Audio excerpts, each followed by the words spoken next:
Welcome back to the Primitive Camping and Bushcraft podcast. My name is Chris Spear, and I'm going to be your guide to enjoying the great outdoors. So have you ever got into the woods and you realize, hey, you needed to bring your axe instead of your saw or vice versa, and you just had to make do with what you had? So today we're going to discuss a little bit about cutting tools, and we're going to talk about the differences between different cutting tools. So this one's not going to probably be as long as typical, but we're just going to discuss it anyway. So the single most important item that you can carry with you into the woods by far is a knife. And I covered knife selection in previous podcast episodes, and we went over it in great detail. And we also went over it in the book in the introduction section. So we're going to discuss axes and saws today. So a good axe or saw can be just as helpful in the woods, especially for larger trees and logs. Now, you know, when it gets to axes, we're going to talk about this here in a few minutes, is that, you know, axes can be classified differently. They got your camper's axe, they got your boy's axe, they got felling axes, they got hatchets. There's so many different varieties. You got your little 2-pound axes, you got your 4-pound, your 5-pound. You know, it depends on what you need it for and what you're looking to do with it. If you're looking for an all-around robust axe, you know, we're going to get into it in different detail. But there's so many variations of an axe, and each one has a particular design for a specific reason. Now, an axe that I use may not work for you, and the axe that you use may not work for me. And I heard once that an axe is like a pair of shoes. I think it's awesome, but you may not like it, and you may hate it. It may be uncomfortable for me to swing, but it may give you blisters. You know, it may be comfortable for me to swing, but it may give you blisters. And, you know, just like a pair of shoes would, you know, some people I don't like cowboy boots, but I like lace-up boots, but I do not like the pull-on cowboy boot style. I don't do that. Now, I never could. They give me blisters. But some people don't like the lace-up stuff, and they go for the cowboy stuff, and they don't get blisters, you know. So I've used a utility axe for years, and by utility, I mean that this axe is used for more than one thing. And I've cut trees with it, I split firewood with it, and do some carving if needed. Now, an axe, you can do carving with that. You can cut up game. You can process your fish. You can, you know, with an axe, you can keep a very sharp edge on an axe, you know. The felling axe is one of the typical axes that you'll find when primitive camping. The felling axe is designed for chopping trees and cutting through tree branches. Now, this type of axe, you know, the head is heavy enough that combined with a long handle can be swung very powerfully.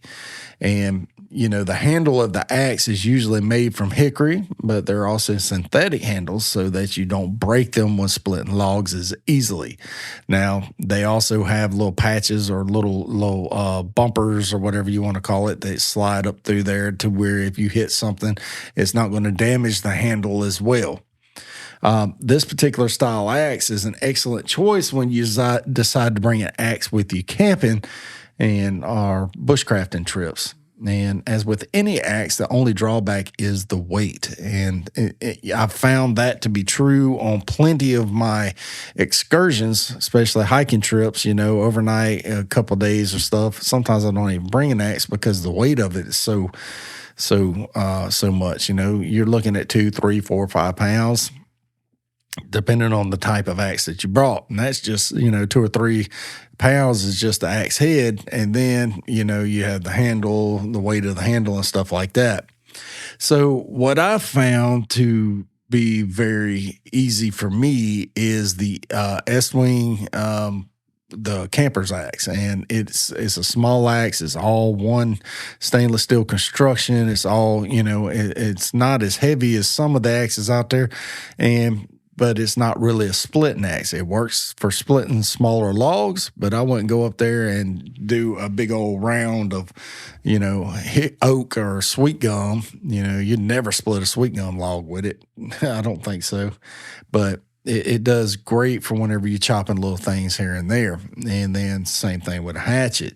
Now, the hatchet is a multi-purpose tool and is the type of axe that most people think about whenever you're going camping. As with any other gear item, hatchets can range from cheap to extremely expensive. Still, they can be beneficial around your camp, from pounding in stakes into the ground. And you could do the same thing with a regular axe as well. Use the backside of the axe to act as a hammer or something of the sort to pound stakes in the ground. You can also cut small diameter trees. Hatchets are small compared to other axes, but can still be used to split smaller firewood around the camp for other tasks like carving. For instance, I've seen individuals only bring a hatchet with them and not a knife. And they actually did all the carving. They made notches. They carved stuff for the, the pot cranes, stuff like that. Made notches on the pot cranes. They actually made a clip to where a bushcraft clip, tarp clip, where they split the log in half. They did some carving and everything. Then they tied it up and they put their tarp in there and they tied it down and put a wedge in there. And, it was pretty cool. It was one of the first time I ever seen it. And then after you seen it, you see it on the internet everywhere. It's one of those situations. And they also use the hatchet to clean their wild game and process all their food. Now, it looked kind of funny cutting up a fish with an axe, but hey, it worked, and that's, you can't, if it works, it works. You can't knock it if it works. So I personally I'm going to use a knife for that task. I'm going to leave the axes for chopping the wood. But then some people do it. Why would you use your knife to split your firewood? And so, touche. Eastwing makes a good little axe. And it's the long handle camper's axe, and it's somewhere between a felling axe and a hatchet. And like I said, that's the one that I've used for years. And I got it for a Father's Day gift one year, and I have not looked back. I mean, I've left this thing out in the woods for weeks on end, come back, be rusted up. I polished it down, and actually in the book, if you could see, that's the actual first axe I ever got right there in that picture on the cutting tools page. If you're following along in the book on page 52. And so that's that Eastwing axe. I never really understood how to pronounce that name, but it's 26 inches long, and this axe is one that I've used for almost over 10 years now, going on 11. And it's lightweight enough to carry in my backpack, and it's just the right size to do hatchet work, but it's long enough to cut down larger trees if I need. And the camper's axe can also be picked up for under $60. So that was one of the price things that I liked, is that it's under $60. Now, with the inflation and everything going on right now, I haven't really priced it, but whenever I bought this thing, it was under $60. And usually you could pick it up like a Home Depot or some kind of home improvement store, and anywhere they sell hammers. And they have two variations. They have the axe, and then they have the hatchet. And, they look the same, but one's just like a third of the size of the other. So doing a little research for the type of axe you wish to take camping takes a little time, and plenty of retailers out there that have what you need. Once again, you don't have to spend hundreds of dollars on gear. You don't have to. You can spend $20 or $30 on an axe or a hatchet, and it be just as effective as the $200 one. A lot of it is just like name recognition. A lot of it's popularity contests, and I don't play that game. I'm going to do what I get by with, what I can have fun and enjoy with.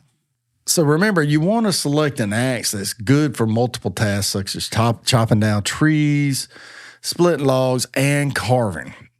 So something that's going to be easy for you to manipulate, something that's not going to be too broad, too like splitting, like a log splitting axe. They got them out there. I wouldn't recommend using that to carve with because it's going to be 5 or 6 pounds in your hand. And one of the things that you want to do while you're out there is you're always wanting to keep it sharp. That's one of the things you always want to consider is how are you going to keep this knife, this axe sharp while you're out in the woods? Because a dull axe is a dangerous axe. A dull knife is a dangerous knife, But I found that using a puck, and it's a little sharpening stone like this, and it looks like a hockey puck, and it weighs less than a pound, and it can fit in your bag, and you can use that to sharpen your axe or your knives or your hatchet or whatever with you. They have a smooth side and a coarse side, and you can use that to sharpen it. But like we discussed sharpening in our previous videos or podcasts, is that you can use a stone, you can use a log with some mud on there, like Zach Fowler did on a lawn and stuff like that. But you don't necessarily have to bring something. Heck, you can use a porcelain cup, the bottom of a porcelain cup, to sharpen your knives or stuff like that. A small stone from a creek, anything like that can sharpen your knife. But now we're going to move on to saws, and saws are another fantastic item to carry with you on your trip. Now, a lot of times I only bring a knife and a saw, and those two items right there are essentially all I need to do the tasks that I need to do. Most of the time, I'm not felling a tree. I'm not cutting down large trees or chopping out a canoe or whatever with an axe. And there's so many variations of saws that it can be very confusing as to which type that you need. And when it comes to saws, do you intend to cut large diameter logs? Or do you plan on cutting smaller and smaller diameter trees, and just making utensils around your camp or your cooking appliances and, stuff like that? When it comes to saws, you got buck saws, you got bow saws, you got blades for cutting greenwood, you got blades for cutting deadwood, you got folding saws, and like with axes, the options are pretty much endless.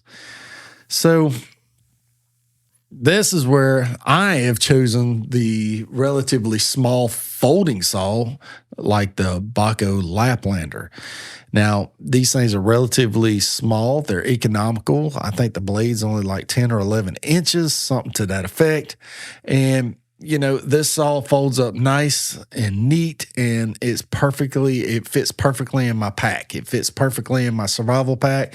So if I'm going on a scouting trip or something like that, I could throw this saw in my bag, and I have a different size bag whenever I'm hunting that it just has the bare minimal survival kit in there, like a water filter, a light, a saw, a knife, a compass, the map, and some other like not matches but ferro rods and a big lighter.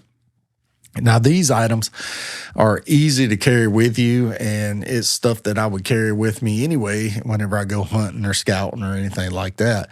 But, this saw folds up nicely. It's very compact. It fits perfectly in the side pocket of my backpack whenever I'm heading into the woods. It cuts small diameter logs up to 6 inches with minimal effort. Now, there's some that's going to be a push-pull, there's some that's going to be push, and there's some that's going to be pull. And what that means is it's going to cut on the push and the pull strokes. It's going to cut on just the push stroke, or it's going to cut on the pull stroke. A lot of good saws cut on the pull stroke whenever you pull them. Now, a lot of these good saws are designed to actually cut greenwood, and they cut greenwood like in a flash. They will cut through it real quick. But when it comes to deadwood, they're not going to cut it. It's not going to cut it. It'll cut it, but it won't cut it as fast as it would if it is green wood. Explain that to me. I'm not into the chemistry and the biology and all that good stuff, so I don't. Maybe somebody can leave a comment and let me know how that actually works out. But these particular saws cut up to 6 inches with minimal effort, and it allows me to make pot cranes and notches for cooking with green wood. And I've gone 100% primitive and used the blade from the bow saw before, just to make a buck saw or make my own bow saw while I was into the woods. You can, with the saw blade, you can cut you a handle and make your own saw out there. I've also made my own buck saws as well, and those are pretty a little bit more elaborate, but they allow you to process larger volumes of firewood while you're out in the woods. Buck saws are designed to cut larger logs, and then you have to split. So it works in tandem with an axe. So if you're going to they have buck saws now that are completely foldable, collapsible, and you can make these dudes into, they fit into your backpack. So out of aluminum frames. Silky has more extensive versions of the folding saw, and you see these a lot on TV shows like Alone or, Outlast or Outcast or whatever it is, But these folding saws are designed to cut very large logs, like 12 inches in diameter or larger. And still, for my personal preference, I use the Laplander. It's a small saw. I don't need to cut large material like that. I'm not actually, quote unquote, living in the woods for the duration or undetermined amount of time like they do on the TV show Alone. And, a good quality saw can also be used as a striker for your ferro rod. And you can use that dude to start you a fire. In the event that you break your knife or lose your knife or something like that, you can use the actual spine on your saw to start a fire. And it is a multi-use item. And I use a cheap bow saw from the local home improvement store for many years. And this bow saw, it's just a cheap bow saw. It's one of those Fisker's brand, and I got it from Home Depot, I believe.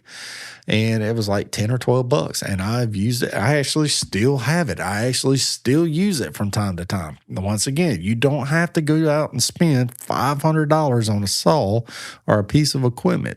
Do not go through, don't get gear acquisition syndrome. It's easy to do. You can do it no matter what niche or hobby or whatever you're in. When it comes to filming and recording and, doing videos and stuff, you can think that you have to have this and that and the other, and you end up buying cameras and tripods and lights and microphones and recorders, and, you could spend $30,000, $40,000 before you even know it, and all you needed was the camera on your cell phone. And then the same thing can happen with camping and primitive camping, bushcraft, survival, is you get caught into the gear acquisition syndrome or gas, and you end up buying a bunch of stuff that you really don't need. You buying gear that you really could have spent $15 on a saw instead of, $100 or $200 or $300 on a saw. It's comes down to, what are you willing to do? What are you willing to do? Do you want to spend hundreds and hundreds of dollars on the gear, or do you just want to go into the woods and have a good time? Me, I want to go into the woods and enjoy my time. So I don't have to have very expensive stuff. My approach with equipment is to get more bang for the buck. And that's why I choose to go with folding saws and compact multi-use items and stuff that I could store in my backpack, So that was just a little down and dirty when it comes to cutting tools and gear. Now, I know all we did was go over the saw and the axe, but I want to give you one item here when it comes to cutting tools is a multi-tool. A multi-tool is extremely versatile, and I use a multi-tool most of the time as my backup cutting tool, as my backup knife. So I'll have my Garberg on my side. And then a lot of times I'll have the cutting tool, like the multi-tool, either on my belt or with my Garberg, or I'll have it in my backpack. depending on what I'm carrying at the time. And, you know, the appeal of a multi-tool is basically in its name. This item can accomplish several tasks around your campsite. And you can modify a multi-tool to do certain tasks. Like when you're out into the woods, you're not going to need many screwdrivers because there's not many screws. And so you can use the flathead screwdriver. You can put a angle on it, sharpen it down, and use it to cut and use it to help carve. Another one is with the can opener. You can carve the can opener to actually use as a spoon gouge to help you carve spoons and other utensils while you're out into the woods. Another item that you could do is the Phillips screwdriver bit. You could sharpen that down on each side a little bit, and then all of a sudden you can make a little drill to where you can use that to cut little holes into whatever you want to drill through, sticks, stuff like that. And you can also do it with the point or awl, AWL awl, or, you know, other items on that multi-tool. But the multi-tool I did in here in the book, I did an example of the multi-tool and took a picture of it. Now, this particular multi-tool is the $12 Mossy Oak brand multi-tool from Walmart. Plain and simple. I didn't have to have a $500 multi-tool. Now, the difference between this and the expensive ones is when it comes to the wire cutters. The wire cutters on these $12 ones are horrible. So if you're going to be putting yourself into a position where you're setting traps and stuff like that with, you know, some trapping wire and you're having to cut a lot of wire, I would go ahead and purchase a more reputable brand such as Leatherman, which I have several of the Leatherman brand multi-tools, but there was a specific reason I put this multi-tool into the book was because to demonstrate that you don't have to have the more expensive stuff, but you can get by with the cheaper items. So if you're in a position where you're just starting out, you don't have a lot of money, and yeah, go ahead, pick you up a $12 multi-tool to take with you into the woods. It's still going to help you out. It's still going to be there to do multiple things for you and help you do multitasking, but it's not going to break the bank. And then save up for one in the future that you can buy that you're going to use later on. You know, so these concepts that people are going through is basically, it's all about, hey, let's you're not cool unless you can afford this, you know, and that's a bunch of bull. It's a bunch of malarkey. You know, you don't do your research. You know, there's plenty of items out there that are just as good. I mean, if it wasn't the case, then the website Temu wouldn't exist. You know what I'm saying?